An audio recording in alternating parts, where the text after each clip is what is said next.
ሰላም ጤና ይስጥልኝ የቻናሌ ቤተሰቦች፣ ዛሬ ሁላችሁም ስትጠይቁኝ የነበረውንና በታዋቂው ስፓርታከስ ፊልም ላይ እጅግ አነጋጋሪ ስለሆኑ የሴክስ ትዕይንቶች እውነታውን ይዤላችሁ መጥቻለሁ። ብዙዎቻችሁ ይህ ነገር በእውነት ነው የሚደረገው ወይንስ ውሸት ነው ብላችሁ ታስባላችሁ። ዛሬ ከካሜራ ጀርባ ያሉትን 4 ትልልቅ ሚስጥሮች በዝርዝር እንመለከታለን። ለምሳሌ የማይታዩ አስተባባሪዎች የሚባሉ ሰዎች አሉ። በመጀመሪያ ማወቅ ያለባችሁ ልክ እንደ ጦርነቱ ትዕይንቶች ሁሉ እነዚህም ትዕይንቶች በከፍተኛ ጥንቃቄ የታቀዱ ናቸው። እነዚህ የማይታዩ አስተባባሪዎች የሚባሉ ባለሙያዎች እንዳሉ፣ እነዚህ ሰዎች ተዋናዮች የት ጋር መነካካት እንዳለባቸው፣ የት ጋር መቆም እንዳለባቸው እንደ ዳንስ ኮሪዮግራፊ ደረጃ በደረጃ ያለማመዷቸዋል።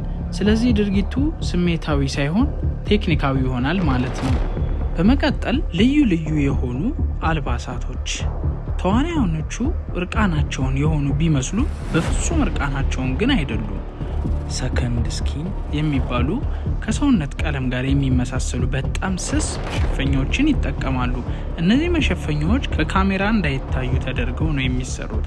ይህም በተዋናዮቹ መካከል ቀጥተኛ የብልት ንክኪ እንዳይኖር ያደርጋል። የሰውነት ክፍሎችን ደግሞ በተመለከተ አንዳንድ ጊዜ በጣም ግልጽ የሆኑ የሰውነት ክፍሎች የሚታዩባቸው ትዕይንቶች ላይ ከሲሊኮን የተሰሩ ሰው ሰራሽ የሰውነት ክፍሎችን ጥቅም ላይ ያውላሉ። ይህ ማለት የምናየው ነገር የተዋናዩ እውነተኛ አካል ሳይሆን የጥበብ ውጤት ነው ማለት ነው። ቀጥለው ደግሞ የካሜራና የኤዲቲንግ ማጂክ ነው። ዋናው ሚስጥር ያለው እዚህ ጋር ነው። ካሜራው የሚቀርጽበት አንግል የሌለውን እንዳለ የራቀውን እንደቀረበ አድርጎ ያሳየናል። ለምሳሌ 2 ተዋናዮች በጣም የተቀራረቡ ቢመስሉ በመካከላቸው ትራስ ወይም ሌላ መከለያ ሊኖር ይችላል። ኤዲቲንግ ላይ ደግሞ ድምጽና ምስሉ ተቀናጅቶ እውነተኛ እንዲመስል ይደረጋል። በአጠቃላይ ስለዚህ ጓደኞቼ ስፓርታከስ ላይ የምናየው ነገር ሁሉ የተዋናዮቹ ከፍተኛ ብቃትና የቴክኖሎጂ ውጤት እንጂ እውነተኛ ድርጊት እንዳልሆነ መረዳት አለባችሁ። ይህ መረጃ ፊልሙን በሌላ እይታ እንድታዩት እንደሚረዳችሁ ተስፋ አደርጋለሁ።